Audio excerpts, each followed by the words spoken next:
A educação clássica nos ensina, inicialmente, a como pensar e o que fazer. A educação moderna termina a sua instrução com o que pensar e como fazer.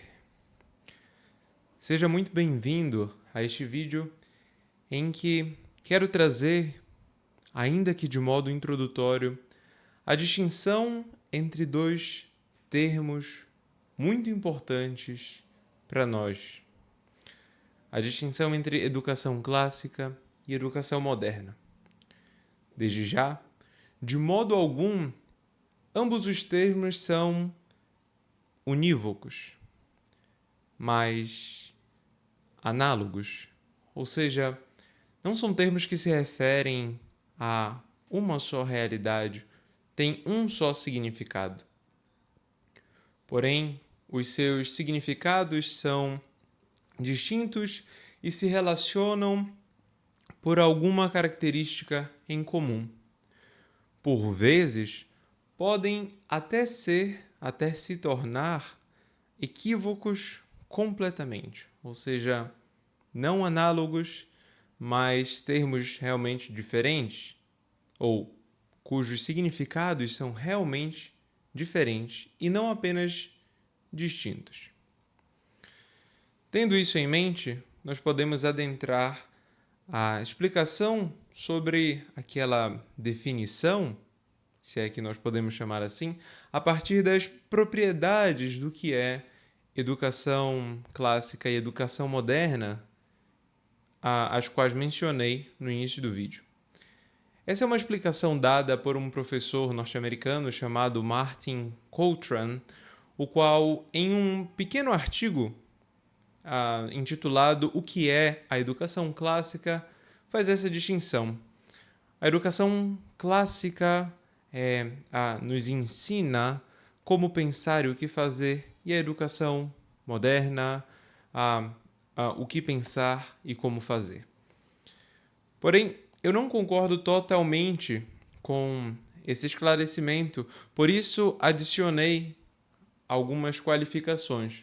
Ou seja, inicialmente a educação clássica nos mostra como pensar por meio das artes da linguagem, das artes da quantidade, isto é, trivium e quadrivium, e o que fazer, né? Ou seja, como ter contato com os grandes autores, de que forma debater entre alunos e assim sucessivamente. Enquanto que o término, o cume da educação moderna parece ser somente a nos ensinar o que pensar, ou seja, um apelo muito maior à transmissão de informação e não à formação, a atualização das nossas capacidades e o que fazer. Isto é, ao ensino, a referência ao ensino de técnicas. Sejam as técnicas para se fazer provas, sejam as técnicas para adquirir uma habilidade e, dessa forma, inserir-se no mercado de trabalho. Mas de onde é que Martin Coutran traz essa distinção?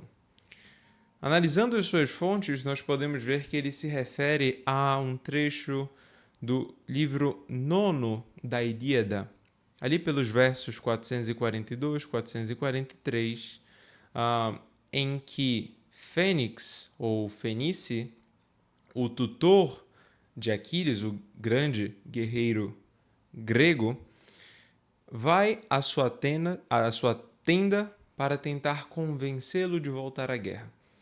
Nós estamos no momento da Ilíada em que Aquiles ainda está fora da guerra, desde o conflito que acontece logo nos primeiros versos da Ilíada, né, entre Aquiles e Agamenon, e vendo a desgraça de perder muitos guerreiros e do avanço das tropas troianas, Agamenon envia uma comissão para tentar convencer Aquiles.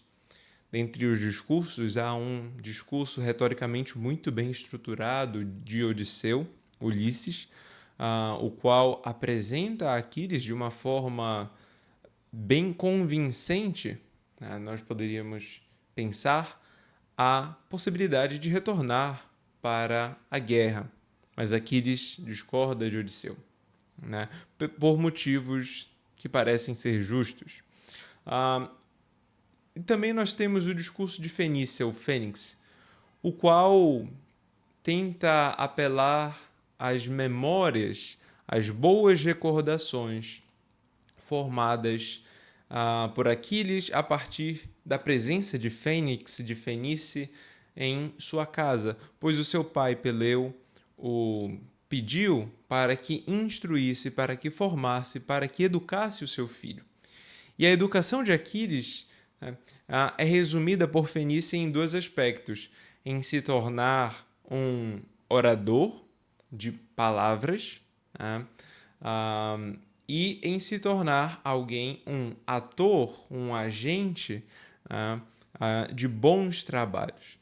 Nós temos aqui tentativas de tradução, essa é uma tentativa minha de tradução ao vivo, digamos assim, porque os termos utilizados são bem amplos, ou seja, eles se referem a muitas realidades no que diz respeito às artes das palavras e à ação, isto é, a boa deliberação dos meios para alcançar fins devidos à natureza humana. E a Fenícia fala sobre Aquiles se tornar um rhetor mython, ou seja, como se fosse um retor, aquele que domina a arte da persuasão, dos mitos, em latim a gente poderia falar das fábulas, das palavras, mas aqui não é somente a capacidade retórica, ou nós podemos alargar um pouco o sentido, assim como fez o Martin Coultron e se referiu às artes da linguagem, às artes da quantidade e ao conhecimento teórico de modo geral, bem como do outro lado. E aí sim nós temos uma indicação mais clara de que ele precisaria se tornar um agente, aquele que é capaz de fazer as obras, ergon, dos trabalhos, aqui a referência à ação humana. Então nós temos esse duplo aspecto na fala de Fenícia a respeito da razão teórica, podemos assim dizer, utilizando um termo de Aristóteles, São Tomás de Aquino, e da razão prática.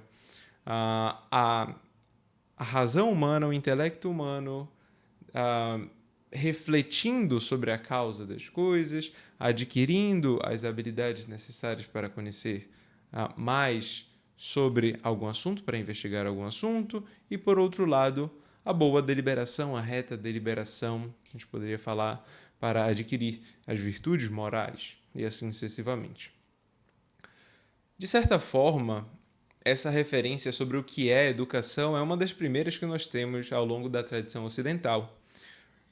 Considerando a grande obra de Homero, a Ilíada, como uma das primeiras obras literárias do Ocidente. Mas, a partir dela, surgiu-se, ou melhor, sob a influência dela, é claro,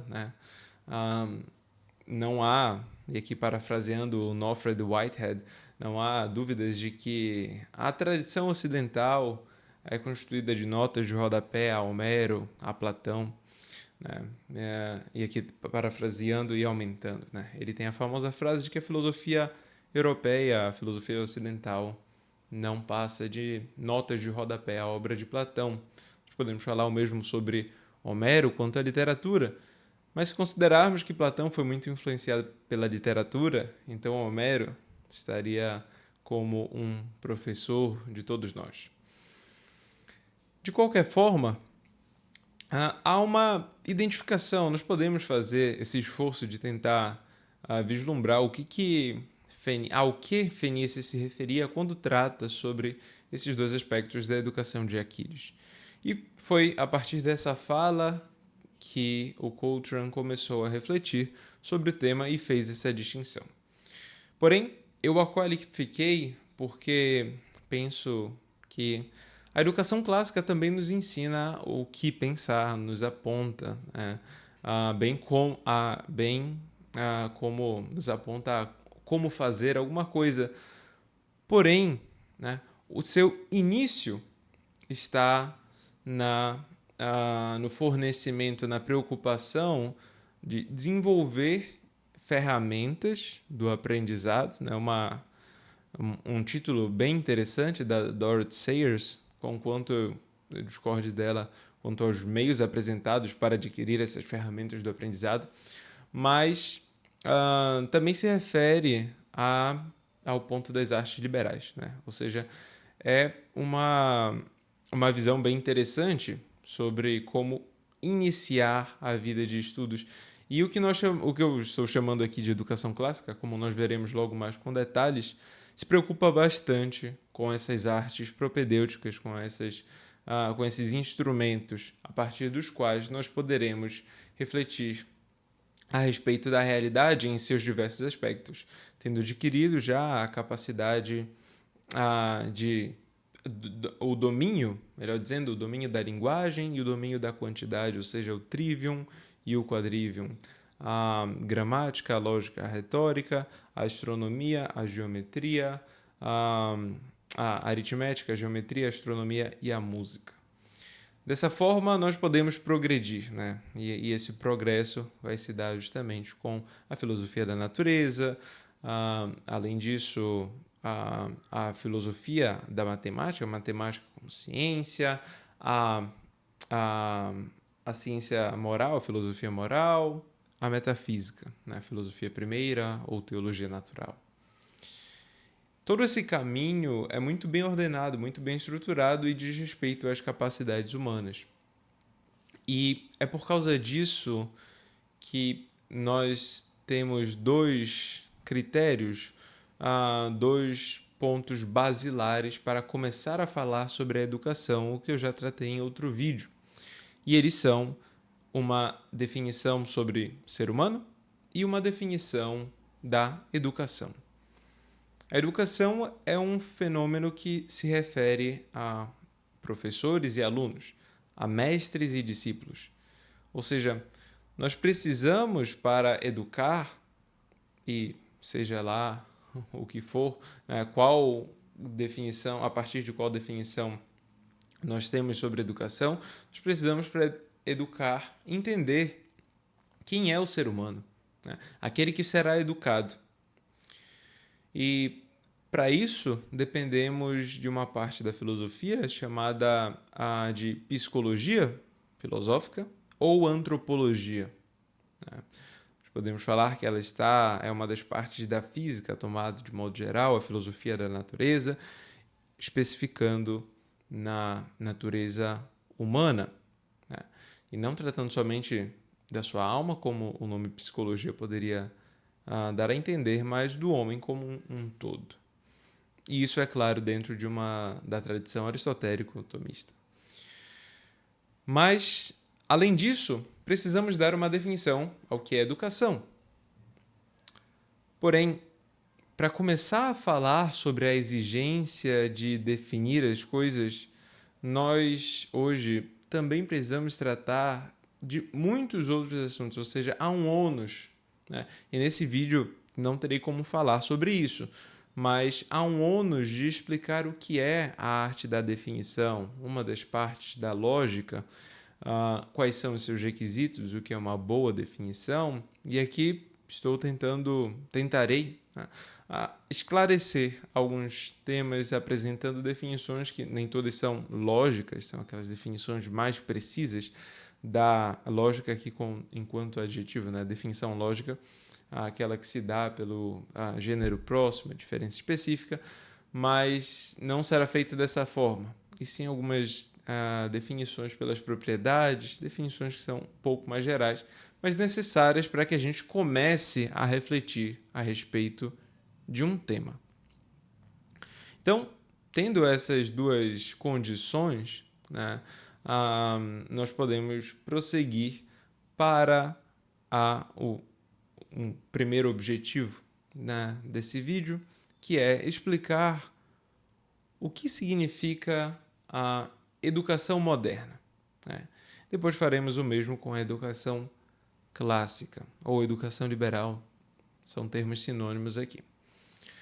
Ao falarmos de educação moderna, temos em mente não tanto um período específico, embora possamos localizá-la entre o século XVIII e XIX, mas mais quanto a uma visão a respeito da educação, né? Uma noção, uma mentalidade quanto ao que significa educar. E a educação moderna é aquela que defende, né, o ato de educar enquanto participa da arte de instruir os seus discípulos a fim de que adquiram informações e técnicas, ou seja, a fim de que tenham o conteúdo necessário para realizar provas e adquirir técnicas para que adquiram uma profissão. Ou seja, ela é muito focada nesse aspecto profissional, no aspecto técnico, né? E isso se dá, por sua vez, como uma decorrência da noção antropológica, ou seja, da definição de ser humano que subjaz essa visão educacional, essa visão pedagógica, que é do ser humano enquanto um ser vivo cujo aspecto diferencial é criar ou recriar o mundo ao seu redor e a si próprio. Ou seja, essa é uma definição dada por Pierre Manet no seu livro Natural Law and Human Rights, o qual tenta esclarecer essa antropologia subjacente à filosofia moderna, né? E aqui no contexto dele, sobre a filosofia dos direitos humanos, mas nós podemos falar da filosofia moderna em geral, né? Isso seguindo outros comentadores filosóficos, como o próprio brasileiro Daniel Scherer, no seu livro A Raiz Antitomista da Modernidade Filosófica, também na Metafísica da Revolução, o qual aprofunda bastante essa preocupação com o aspecto antropológico subjacente à filosofia moderna, conquanto não seja esclarecido pelos próprios filósofos, né?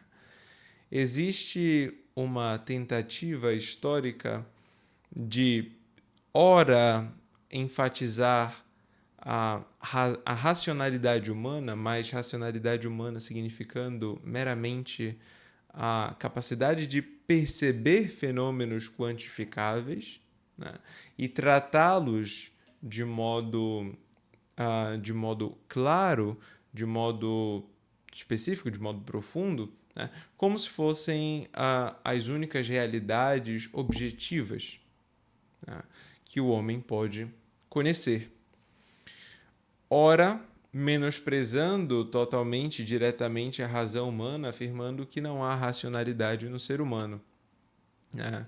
Ele vive imerso em um mundo de relatividade, em que, ora, o que define a vida humana é o poder, ou seja, as relações de poder, e quem for mais poderoso consegue vencer.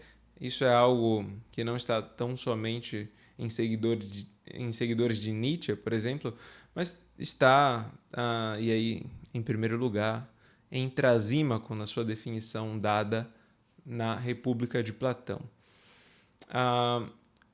Ambas as noções a respeito do ser humano, um racionalismo e um antirracionalismo, acabam levando a um menosprezo, né, da razão, por mais que o racionalismo tenha esse nome, essa ênfase, porque, na verdade, a racionalidade humana anteriormente sempre foi entendida como uma capacidade ou várias operações do intelecto que se dirigem para um conhecimento aprofundado de realidades que não se reduzem aos fenômenos quantificáveis, embora possam abarcá-los, né? E aí nós nos referimos à razão teórica, à razão prática e à razão técnica ou produtiva. Ou seja, o homem é capaz de conhecer a natureza, a realidade pelas suas causas, e isso diz respeito à natureza exterior, à natureza interior, a respeito de abstrações da realidade e focando na quantidade, o que é feito pelas ciências matemáticas, conhecendo como agir bem, né? E relacionando isso às virtudes, à filosofia moral, conhecendo os primeiros princípios da realidade, ou seja, conhecendo o ente enquanto ente, e, em grau máximo, conhecendo o Criador de todas as coisas. E tendo percorrido esse caminho, pode retornar e olhar a realidade que se apresenta ao homem de uma forma quase divina, né? Divina aqui não no sentido sobrenatural, mas divina no sentido de estar para além do homem e, a partir desses princípios, poder analisar a sua própria vida. Essa noção é perdida, né, com o racionalismo e com o antirracionalismo ainda mais. E o que nós temos é o ser humano como um ser vivo cuja missão, cujo diferencial é recriar a realidade.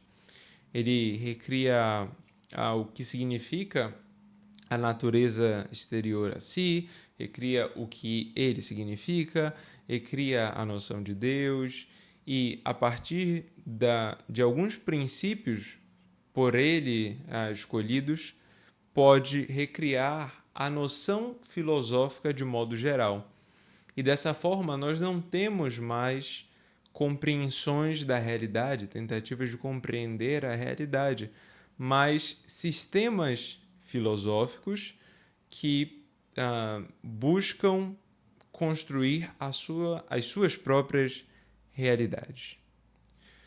Nesse sentido, o homem se torna um demiurgo, ou seja, um artífex, aquele que precisa ordenar o caos, né? Como o demiurgo, especialmente de Ovídio, nas Metamorfoses, falando da fundação do mundo. Ele não criou o mundo, mas ele precisa fundá-lo, né? Ele tem um papel, como se fosse o papel de Adão, de nomear as coisas, de renomear as coisas. Porém, as coisas não têm um fundamento em si, não têm uma natureza própria, mas o homem não somente as nomeará, mas as criará, ou seja, colocará uma natureza em cada uma das coisas, falando que o ser humano é X ou Y, a depender do sistema filosófico adotado. A propagação desses sistemas filosóficos, da filosofia vista desse modo, nos leva a um fenômeno, uma experiência semelhante à Torre de Babel, em que cada um possui o conjunto de noções, o seu sistema próprio, o qual é incapaz de conversar com outra pessoa. E isso não se dá somente por causa do autor estudado, né, ou por causa do desenvolvimento feito, isto é, olha, o fulano estuda o Nietzsche, o cicrano estuda o Kant, o Beltrano estuda o Hegel. E eles não se falam porque estudam autores diferentes, mas isso se dá também quanto ao modo de enxergar a pesquisa filosófica. Porque eu posso estudar Platão, ou Aristóteles, ou Santo Agostinho, academicamente, e adotar uma noção relativista de que o que eles falam está dentro do seu sistema filosófico, seu sistema de crenças, e essas crenças não se chocam com as outras dos outros autores.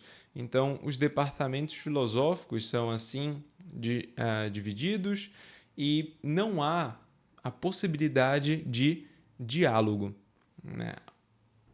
Acabou a conversa entre os diversos autores porque eles adotam correntes cujos pressupostos são tão distintos, né? E tudo bem que sejam assim, né? Que é incapaz de haver qualquer diálogo. Bom, a filosofia não era vista assim no período medieval, na antiguidade. É verdade, depende do autor, depende do tema, né? Nós vemos isso de modo bem claro no Teeteto de Platão. Mas, apesar disso, a ênfase muito maior neste relativismo de fundo que por muitos é defendido, tomado como um pressuposto correto, acerca do qual não se pode discutir, é um primeiro princípio. O que é uma autocontradição, né? Porque afirmar que a verdade é relativa, né, implica algo para a própria afirmação. Se a verdade é relativa, essa afirmação é relativa ou não, né? Se ela for relativa, bom, então nós podemos discordar dela e assim ficar num ciclo infinito. Ela não tem qualquer papel, qualquer peso. Mas se ela não for relativa, então a afirmação é autocontraditória e assim ela não deve ser considerada. Mas esta autocontradição, né, conhecida por muitos que defendem a afirmação a respeito da relatividade da verdade, essa relatividade é a cada um que pode afirmar alguma coisa, é menosprezada, né? Porque dizem que está dentro de leis lógicas, as quais não são seguidas, enfim. De modo que há uma tentativa de justificar, de defender, né, todos esses pressupostos que embasam uma filosofia cuja visão antropológica é de que o homem é esse demiurgo, ele é o criador de todas as coisas, ele precisa dar nome às coisas e dar a essência das coisas, seja porque ele não pode conhecê-las, seja porque elas não possuem essência alguma, né? Enfim, há muitas correntes, seja porque a razão é uma escrava das paixões, dos seus sentimentos, né?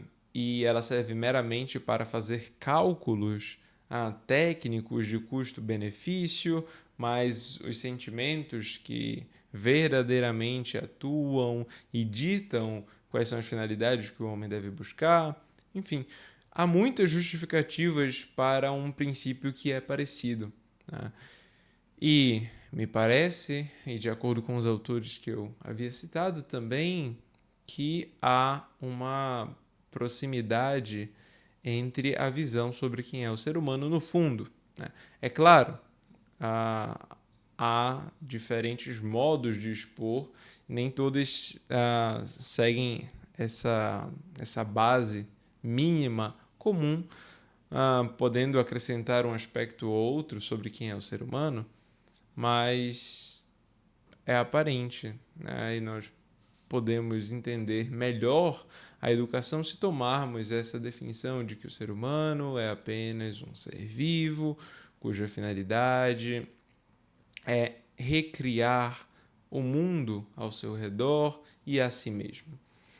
E sem mais determinações, né, não há finalidades para a humanidade, mas cada um deve determinar o seu próprio fim, e o meio para essa determinação é dar ao homem as condições materiais necessárias para tanto, as quais são adquiridas a partir da educação, que, por sua vez, se reduz à transmissão de informações e à instrução por meio de técnicas que inserirão, capacitarão o homem para que esteja no mercado de trabalho. A partir disso, nós podemos pensar em algumas algumas características gerais da educação moderna. Ela é uma educação claramente fragmentada do ponto de vista do currículo, ou seja, há muitas disciplinas que não conversam entre si.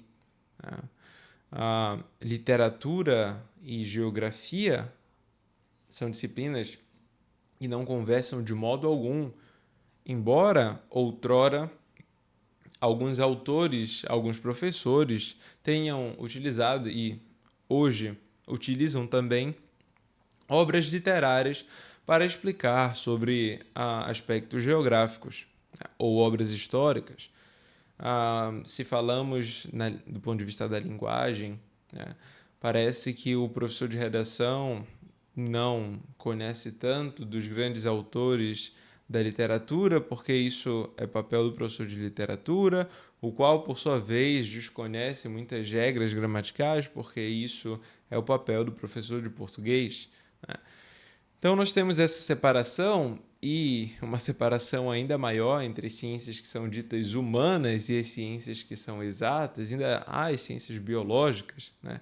Como se o aspecto biológico não fizesse parte do ser humano, tampouco a sua capacidade para a sua capacidade de desenvolver os raciocínios matemáticos, os cálculos, não fizesse parte da humanidade, né? Então, o que é a humanidade das ciências humanas? Talvez, né, essa qualificação tenha sido feita ou signifique hoje aquelas disciplinas que são relativas, tá?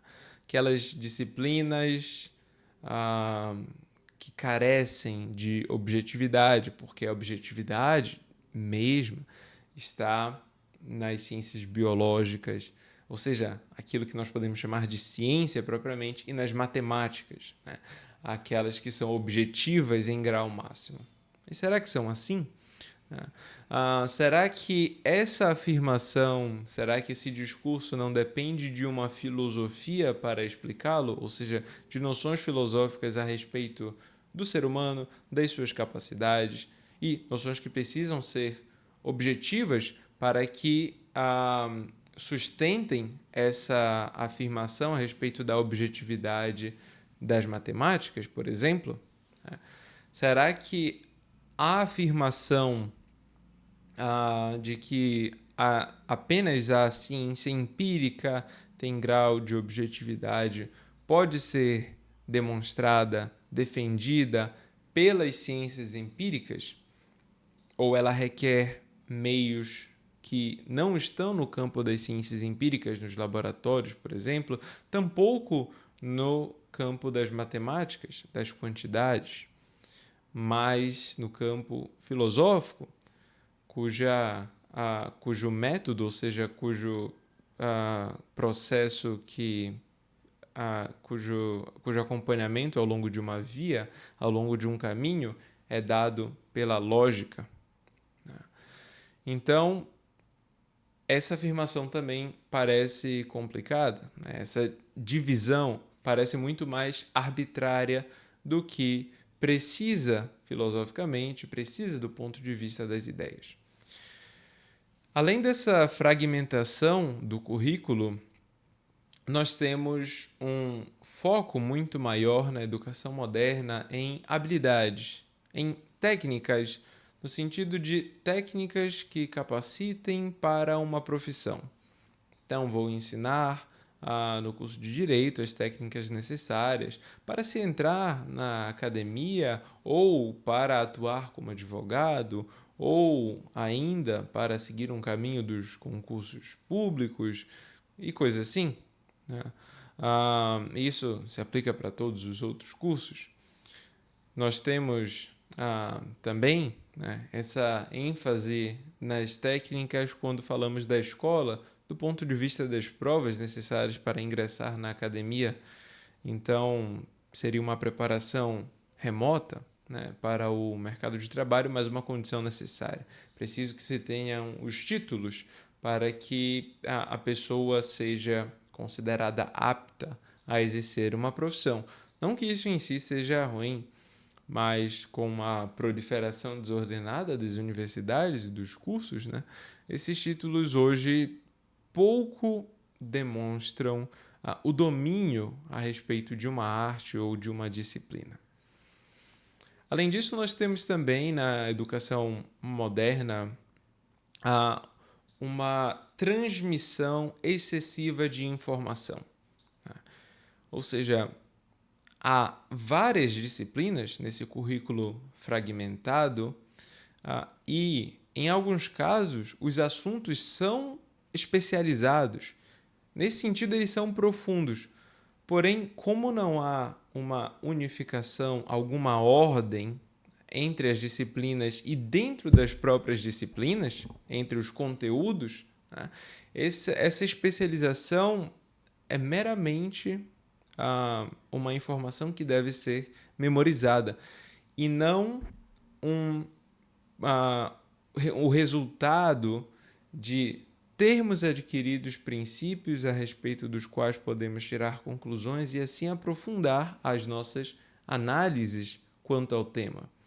Então, no campo das ciências exatas, nós estudamos pontos nas matemáticas, né, e não entendemos muito bem para que isso serve.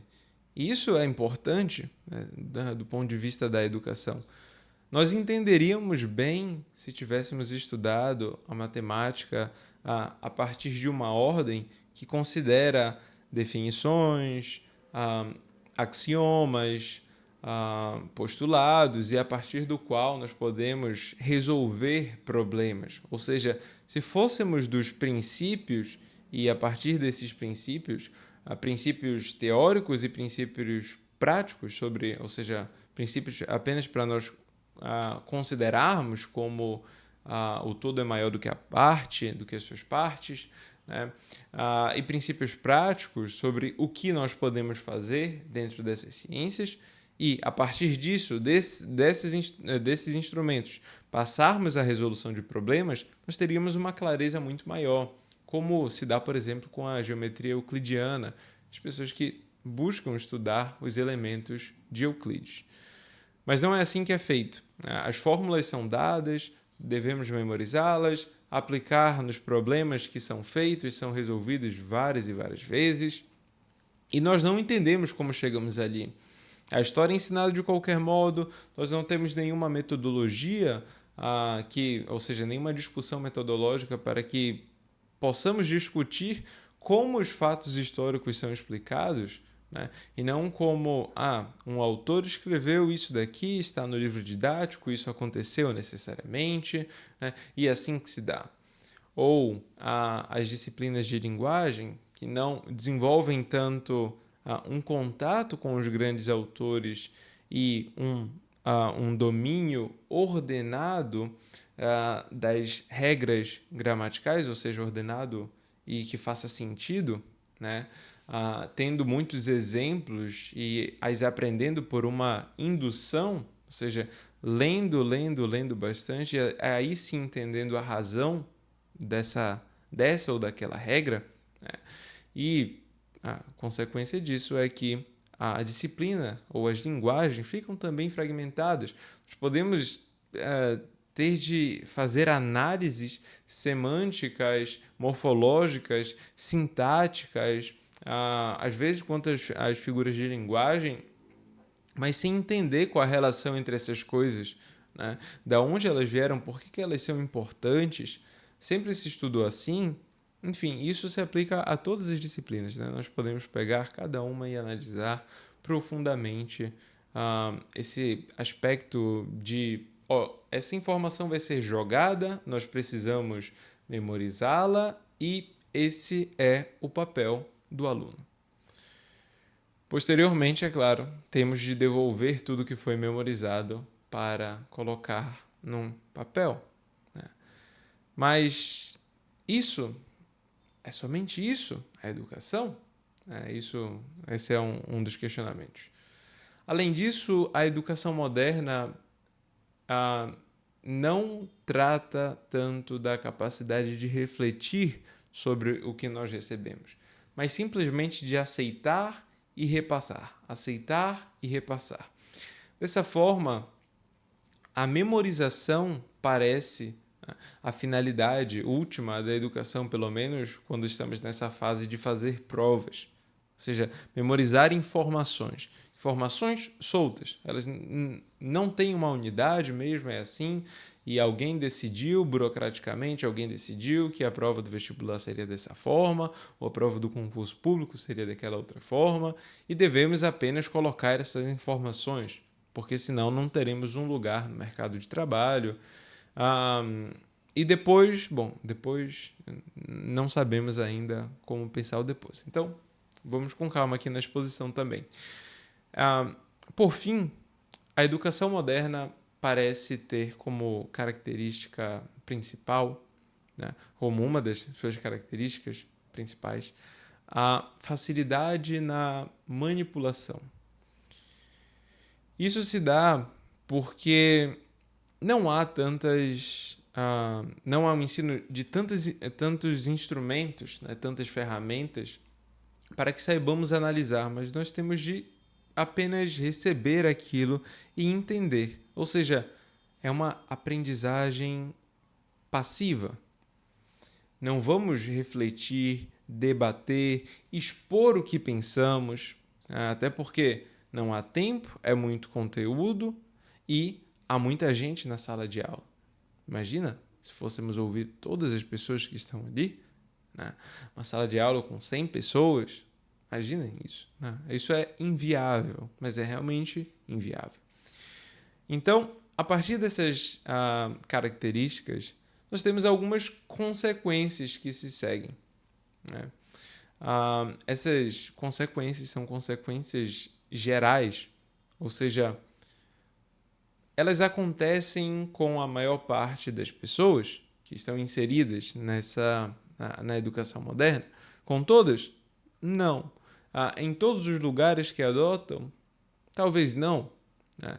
Mas nós podemos ver isso de forma clara como uma das algumas consequências e também isso, do ponto de vista filosófico, parece ser coerente com a definição antropológica subjacente, a definição de educação, essas características gerais que partem das definições dadas anteriormente, e aqui nós temos algumas consequências, né?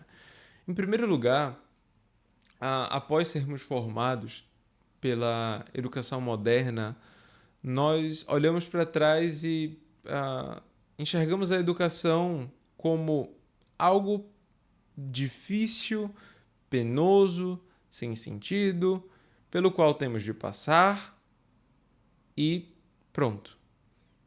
A educação não é algo que nos acompanha ao longo da vida e parece não ter uma grande unidade.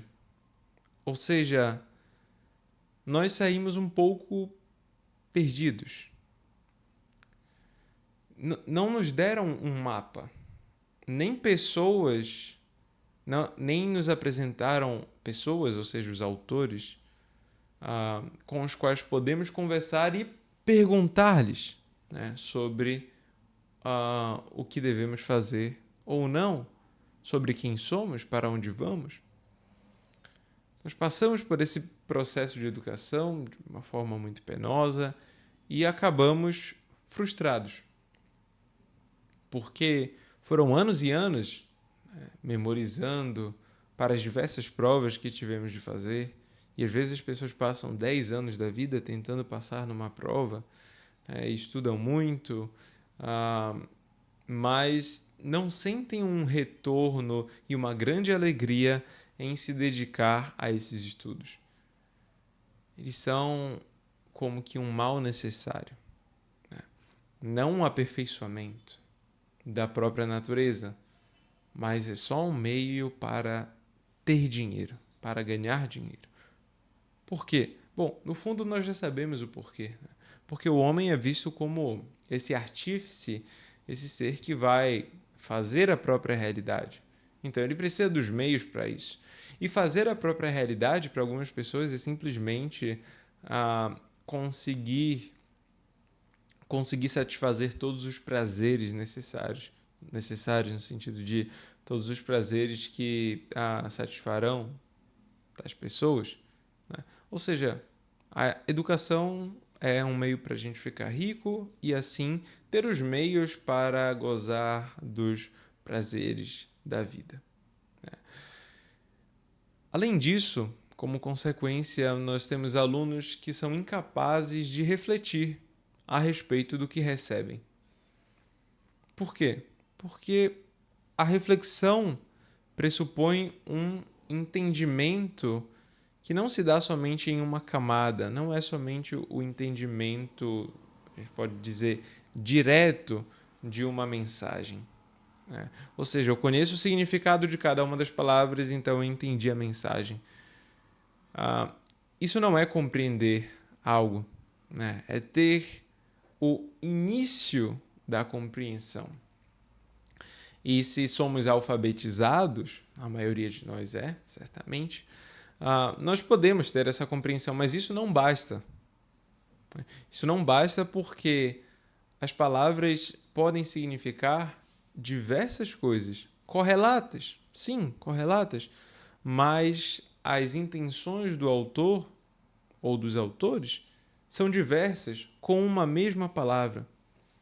Podem dizer respeito a uma... Pode-se fazer uma alegoria, ou seja, falar sobre uma realidade com outras palavras, utilizando-se de uma comparação. Pode estar falando sobre a nossa educação moral, sobre o que é para fazer e o que não é para fazer, mas não com preceitos e regras, né? Mas com acontecimentos, com fatos. Pode ser um meio de manipulação, ou seja, a utilização de técnicas de convencimento para um modo de pensar, e nós somos incapazes de analisar essas técnicas, né? De ver quais são as finalidades do autor. Nesse sentido, somos alfabetizados porque podemos entender o significado das palavras, mas nós não conseguimos ler compreendendo a mensagem do autor. Ler nas linhas, tampouco nas entrelinhas. E isso é uma das consequências, né, que está relacionada a essa característica da facilidade com a manipulação da educação moderna. Né? Nós vamos ler diversas mensagens e podemos apenas concordar com o que elas estão falando, né? Memorizar aquilo e depois somente transmitir, né? sem qualquer crivo para elas. Porque não temos as habilidades, não temos as ferramentas necessárias para como que dissecar, né? Fazer uma análise das possibilidades, dos significados de uma mensagem que está a ser comunicada, né? Além disso, nós temos uma consequência que diz respeito à falta de reflexão sobre as finalidades das nossas ações. Ou seja, não se discutiu de modo objetivo quais atos eram mais valorosos no que diz respeito não a buscar uma profissão ou não, mas sim o que fazer com o retorno dessa profissão. Ou seja, agora que somos já técnicos, especialistas em alguma coisa, né, e vamos receber o dinheiro disso, vamos receber a retribuição de todo esse trabalho, o que vamos fazer com isso? Para o que destinar todo esse tesouro, essa quantidade, esse lucro que estamos recebendo? As finalidades da vida humana não são discutidas. E não são discutidas porque, novamente, o ser humano é um ser vivo que vai criar as suas finalidades. Cada um vai decidir o seu plano de vida de modo absoluto. Não somente quanto às circunstâncias. A frase de um Aristóteles na Ética Nicômaco, por exemplo, de que a respeito dos fins não se delibera, mas tão somente quanto aos meios, né, vai parecer um ultraje, vai parecer uma frase muito chocante e uma falsidade, uma grande falsidade. Mas, na verdade, Aristóteles tinha muita razão e continua tendo. Porque nós não podemos fugir de algumas finalidades, de alguns objetivos, ou seja, como negar que o conhecimento é um grande bem à humanidade? A tentativa de negar é uma tentativa que se frustra na própria enunciação, porque essa frase estaria dentro de um corpo de ideias que tentam transmitir o conhecimento sobre uma realidade, sobre os bens humanos, ou seja, já se está discutindo, já se adentrou no campo do conhecer, do conhecimento. A partir dessas consequências, nós podemos ter um vislumbre, né, e tentar explicar, tentar entender um pouco mais sobre o que está acontecendo. E essa é uma reflexão para isso, ou seja, uma tentativa de esclarecimento a respeito de bases antropológicas, definições de educação, as características gerais e algumas das consequências. Mas vamos agora para o outro lado, ou seja, aquela educação que está sendo retomada agora, a educação clássica ou educação liberal, mas cujos sentidos são bem diversos. Não há uma unidade, novamente, não é um termo unívoco. E nós temos de ter isso em mente porque muitas pessoas falam sobre educação clássica e educação liberal. E hoje não é um termo unívoco, mas também ao longo da história pretérita não foi um termo unívoco. Ou seja, quando analisamos aqui no ano em que estamos, olhamos para trás e pensamos o que se pensava sobre educação na antiguidade, né? Com Platão, com Sócrates, com Aristóteles, na antiguidade grega, na antiguidade romana, e temos o grande exemplo de Quintiliano, depois com Boécio, com Hugo de São Vítor, com Alcuino de York, com Hugo de São Vítor, depois com Santo Tomás de Aquino, a segunda escolástica, enfim, com os jesuítas. O que se pensava sobre educação, né? E falamos, olha, todo esse período é o período da educação clássica, o período da educação liberal. Bom, mas se as finalidades são parecidas, e a gente não pode falar de modo algum que são iguais, porque a finalidade da educação na antiguidade, ou seja, antes do cristianismo, é muito diferente da finalidade da educação depois do cristianismo. Né? Desejava-se educar as virtudes humanas, conquanto a virtude mais elevada fosse, por exemplo, para Aristóteles, a sabedoria, que diz respeito ao conhecimento das causas mais elevadas do que acontece, e saber explicar os efeitos a partir dessas causas, tendo já as conhecidas. E depois pensar, né, na educação cristã, por exemplo, que diz respeito não somente à natureza humana, mas à salvação eterna, à visão beatífica, à santidade, a qual depende da graça divina, né, que nos eleva e nos faz participar da natureza divina. Ou seja, são finalidades distintas. Mas ok, vamos pegar então o período do cristianismo, né, da cristandade, melhor dizendo. E aí nós começamos a analisar e vemos que na época de Santo Agostinho, por exemplo, o que se pensava sobre educação e artes liberais não era tão claro, não era igual ao que se pensava na época de São Tomás de Aquino. Né? Qual era o papel das artes liberais na época de Santo Agostinho e depois na época de São Tomás de Aquino? Parece que há uma sobreposição da arte da retórica, né? Ou talvez da arte da gramática, na época de Santo Agostinho, elas disputavam, enquanto que em São Tomás de Aquino claramente a lógica assume o papel das artes. Bom, em certo sentido ela é as artes das artes, mas de outro modo a gramática ah, é muito importante, porque sem um conhecimento das palavras nós não podemos conhecer as coisas, né? Como diz tanto o Quintiliano quanto o Erasmo de Roterdã. Mas ainda a retórica, que é bem desenvolvida se nós tivermos um domínio da gramática e da lógica, pode assumir o papel, o cume, a arte mais elevada, como parece ter sido, e aí de modo bem claro, né? No Império Romano, seja na República, com Cícero, seja no Império propriamente.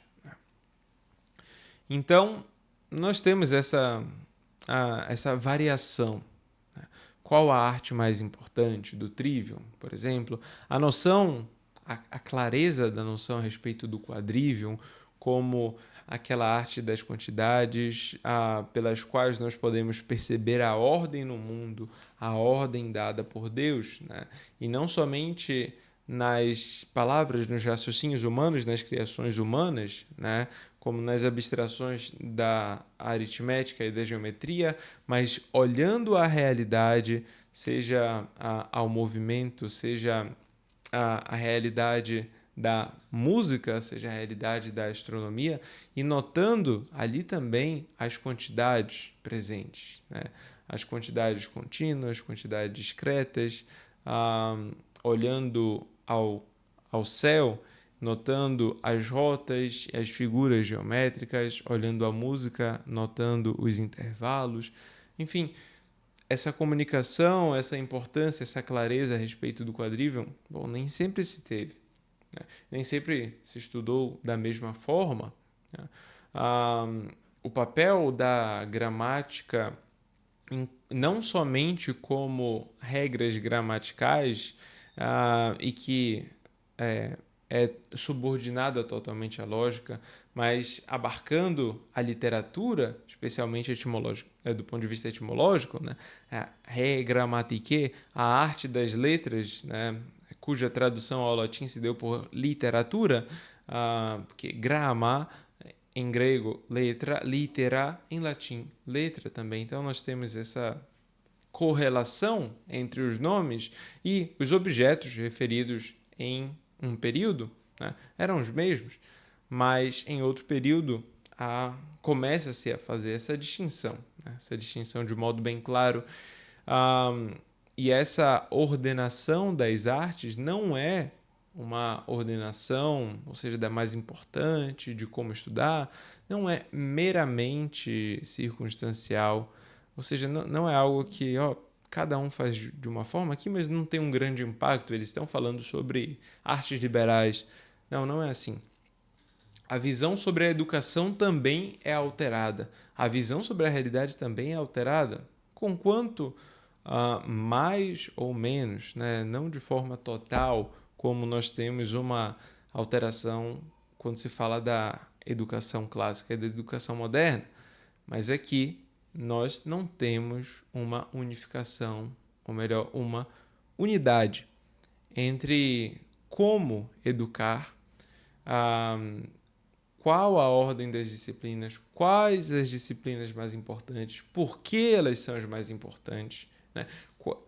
O foco que deve ser dado em uma e outra. Isso não existe ao longo da história quando se fala em disciplinas parecidas ou das mesmas disciplinas. Por causa disso, nós não podemos cair num erro, numa visão que é hoje muito difundida, de que falar de artes liberais é um assunto tão claro, tão pacífico e tão fácil. Estou falando sobre o Trivium e o Quadrivium. O Trivium e o Quadrivium são 2 livros aí com o nome Trivium e Quadrivium. É só pegar esses livros, dar uma lida e pronto. Não, de modo algum. De modo algum. São artes. Nós precisamos aprendê-las, né, fazendo exercícios, tendo preceitos, aplicando esses preceitos, testando, sendo corrigidos e assim sucessivamente. como outras artes, né? Como aprender um idioma, por exemplo. Enfim, sendo que cada um tem as suas distinções, né? Pretendo tratar sobre cada uma das artes em um outro vídeo de um modo mais detalhado e a respeito do ensino, em especial quanto ao ensino do ponto de vista da gramática, né? Sobre a noção de ensinar uma língua, e aqui posso focar na língua latina, né? E sobre ensinar as obras literárias, as regras gramaticais, o papel das regras gramaticais, enfim, tudo isso pretendo tratar em outro vídeo, comparando noções teóricas, noções pedagógicas, renascentistas, medievais, da antiguidade romana, da antiguidade grega. Mas, tendo isso sido dito, tendo esse alerta sido feito, nós podemos prosseguir, né, a noção de educação clássica, a qual é vista como a arte não de informar, mas a arte de formar o ser humano. Ou seja, o ser humano aqui é visto como um ser vivo racional, o qual possui potencialidades na sua alma, as quais, por sua vez, são aperfeiçoadas por meio de um treinamento, né? Por meio de alguém, do auxílio de alguém que conhece e consegue guiar pelo caminho.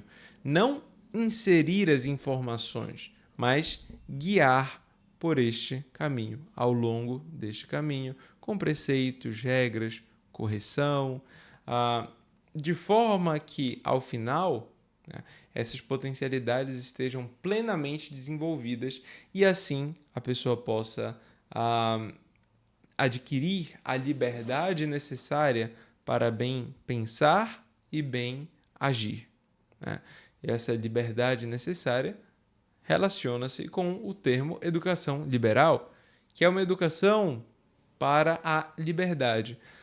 Ou seja, tendo as ferramentas necessárias para o pensar, fugindo da ignorância, né, não há a prisão do erro, da ignorância. E tendo o domínio, o autodomínio, o domínio das próprias paixões se desenvolvidas, não há a prisão pelas paixões desordenadas, pelos vícios, do ponto de vista moral. E pensar em potencialidades do ser humano não é meramente pensar em dar uma técnica para desenvolver uma determinada função, uma determinada profissão, mas em educá-lo como um todo, no seu aspecto físico, no seu aspecto intelectual, no seu aspecto volitivo, no seu aspecto afetivo, ou seja, e no seu aspecto social, e no seu aspecto espiritual. É claro, quando nós acrescentamos o aspecto espiritual e quando nós explicamos o ser humano como, não simplesmente como um animal racional, mas sim adotamos a nomenclatura de uma criatura de Deus, cujas potencialidades são desenvolvidas a fim de que, conhecendo-se e conhecendo a realidade, possa conhecer, amar e servir a Deus, nós já estamos em uma outra visão a respeito da antropologia humana, né? A visão que bebe nas águas da antropologia clássica de Grécia e Roma, mas que apresenta um novo aspecto da humanidade, e um novo aspecto da humanidade mesmo, ou seja, o ser humano foi criado sendo a imagem e semelhança de Deus. Ele possui todas essas potencialidades que os filósofos antigos já tinham mencionado, mas também a semelhança, ou seja, ele foi elevado por meio da graça, que é essa participação na vida divina, perdida com Adão, recuperada com Cristo e transmitida pela Igreja em seus sacramentos. Vejam só, há uma distinção, né? Nós não podemos falar, olha, simplesmente a mesma coisa, é a mesma visão antropológica, não é. E tanto não é que falar nesse contexto cristão sobre a educação clássica somente, é uma educação clássica, é uma educação liberal, não é suficiente, né? Porque, como diz São Tomás de Aquino no Tratado sobre a Graça, que vem logo após o Tratado sobre a Lei na Suma de Teologia, o homem, sem a graça divina, sem essa elevação e as virtudes decorrentes dela, infusas e teologais, é incapaz de cumprir com os seus deveres da lei. Ou seja, ele tem muita dificuldade. E não só muita dificuldade, mas padece de uma impossibilidade de cumprir esses deveres.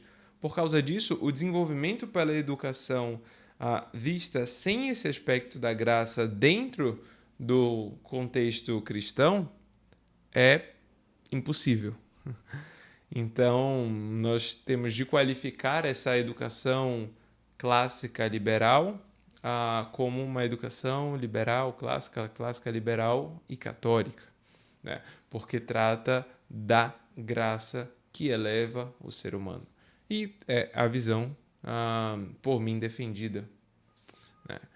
Então, esse é o primeiro aspecto antropológico e nós temos um desenvolvimento que se dá em dois aspectos. Existem autores que defendem somente uma educação liberal, uma educação clássica. Não mencionam o aspecto da graça, que, ao meu ver, é indispensável.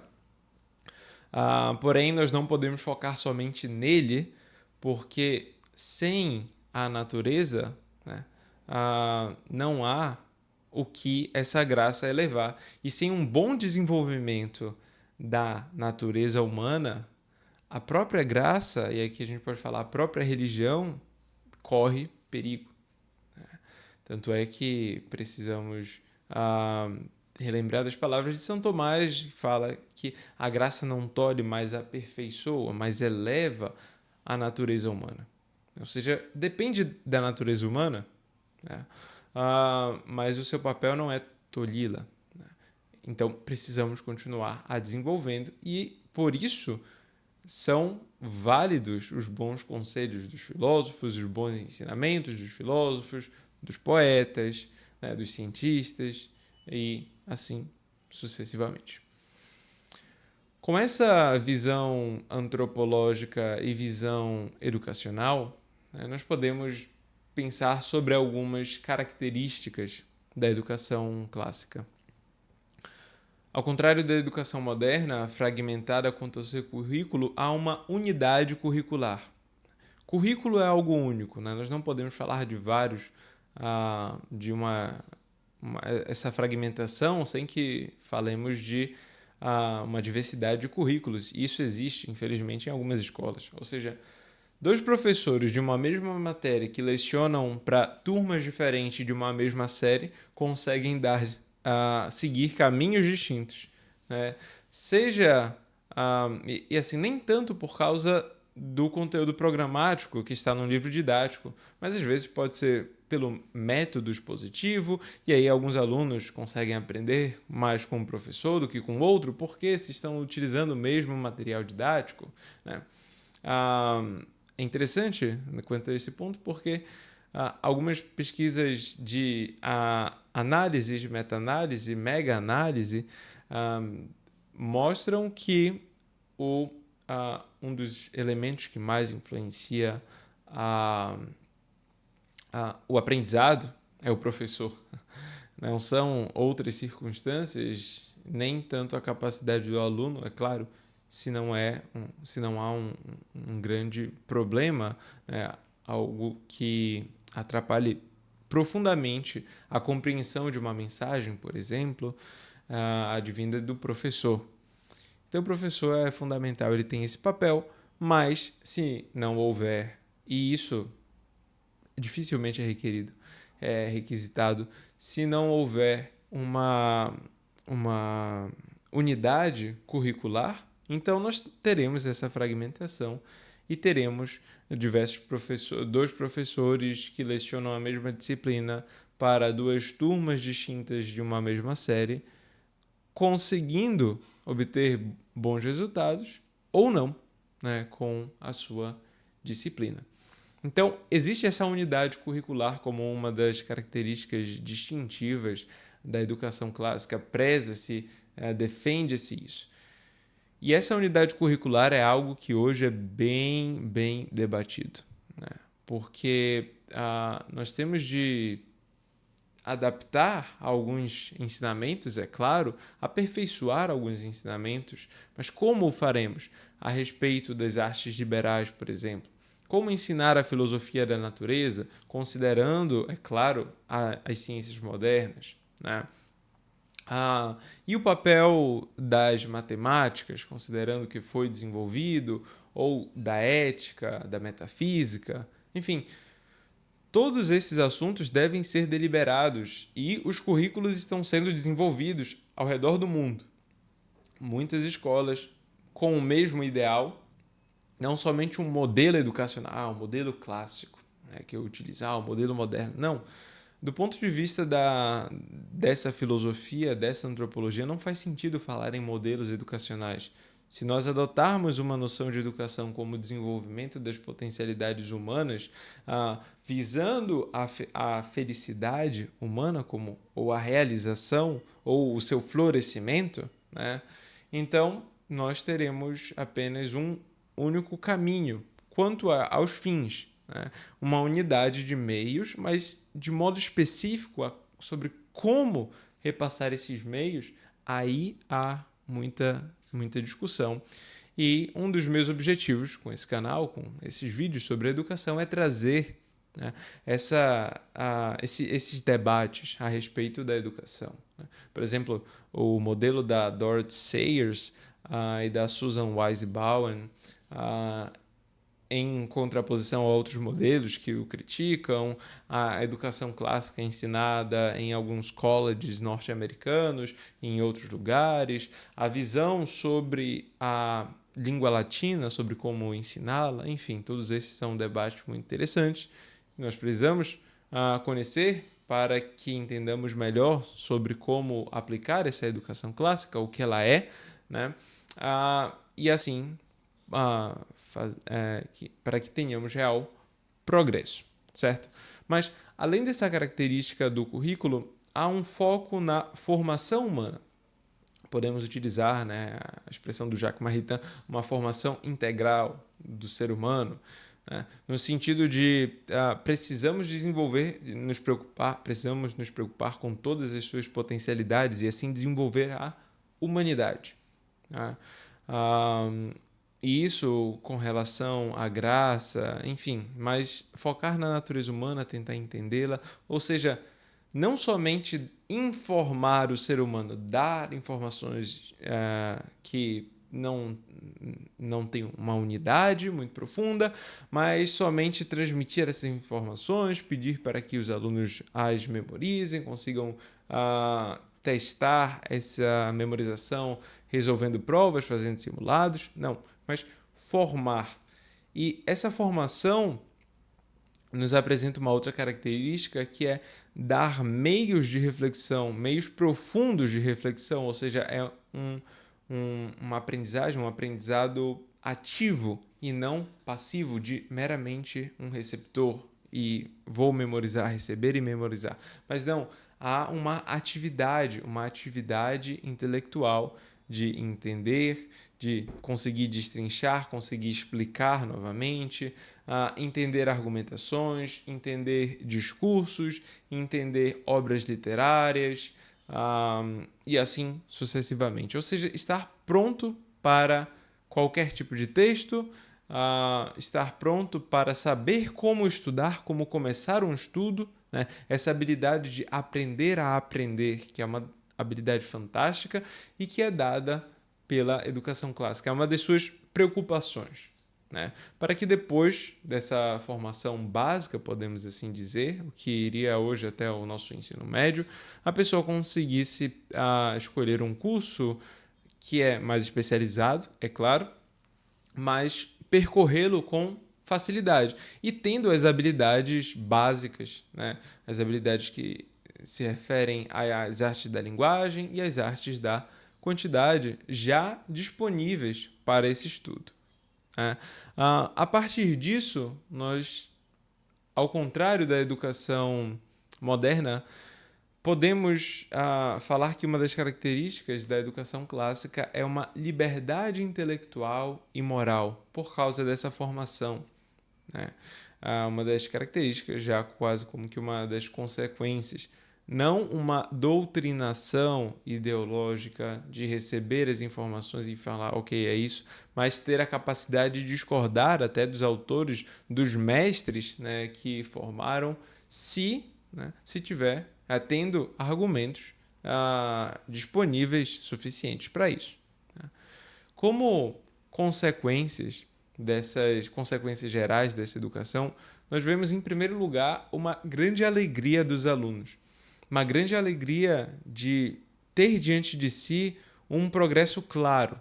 Ou seja, eu sei qual é a finalidade da educação, eu tenho os meios e agora eu estou progredindo e entendendo o porquê eu estou estudando essas coisas e entendendo o progresso, né?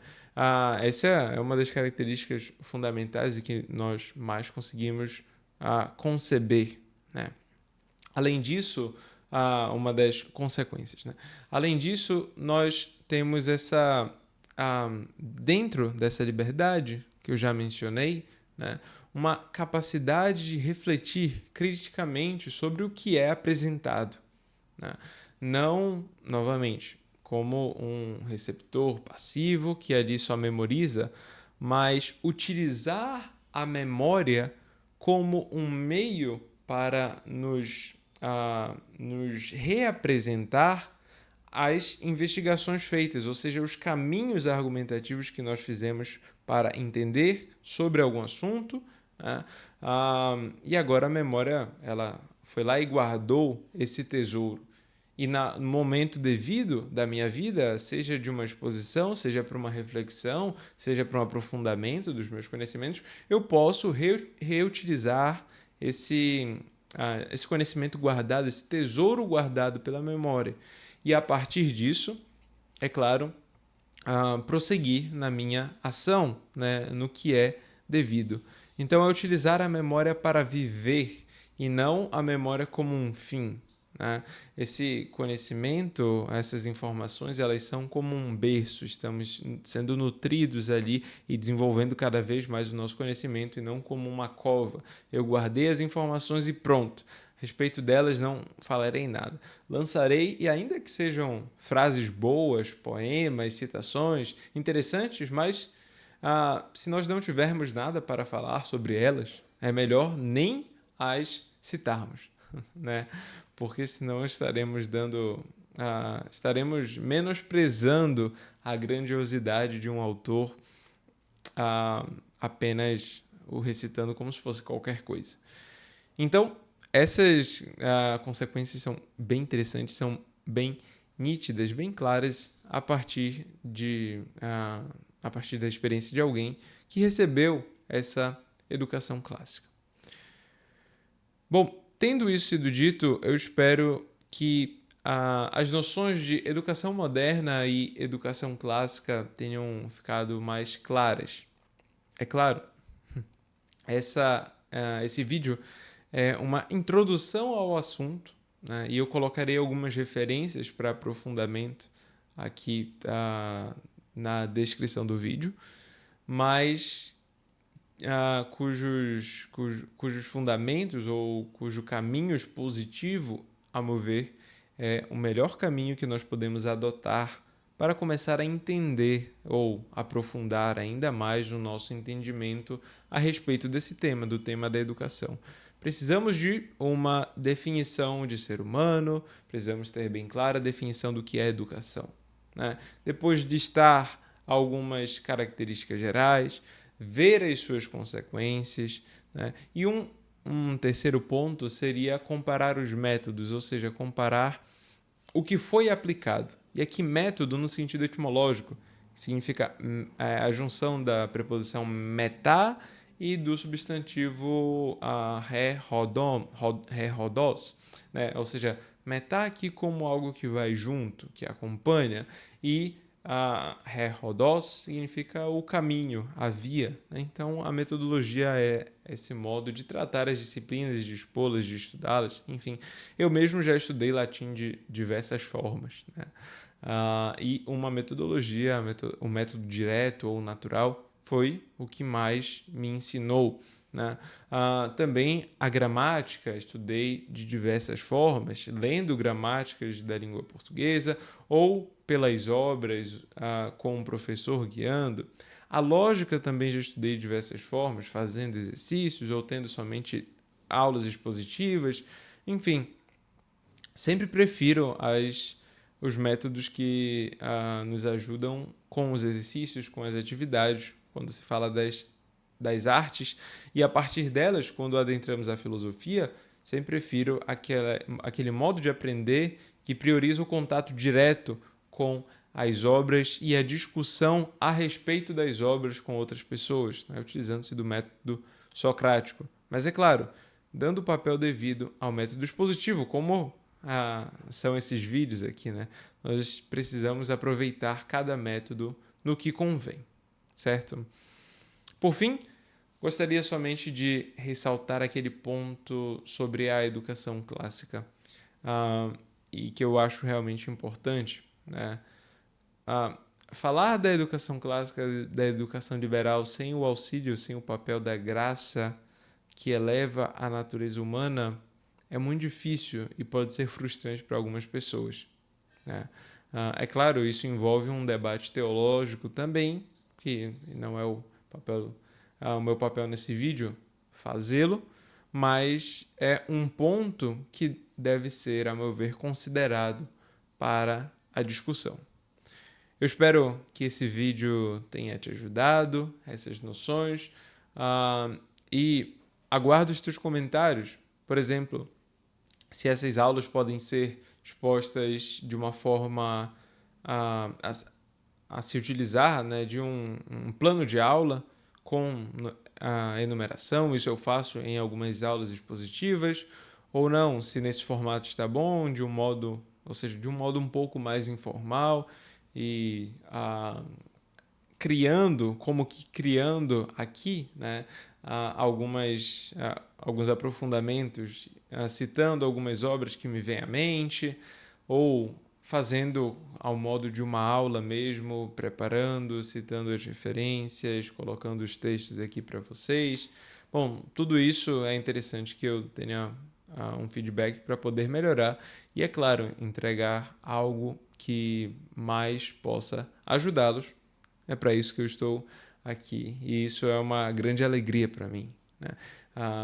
Isso eu já faço não recebendo nada, porque realmente quero poder ajudá-los, mas ainda que um dia passe a receber, continuarei fazendo com uma grande alegria, certo? Temos de difundir o tesouro que nós adquirimos, com quanto tenha sido pelo nosso esforço, mas certamente muitas pessoas precisam desse conteúdo, e tento fazer com que ele seja útil a ti e a todas essas pessoas. Então, até o próximo vídeo. Muito obrigado pela atenção.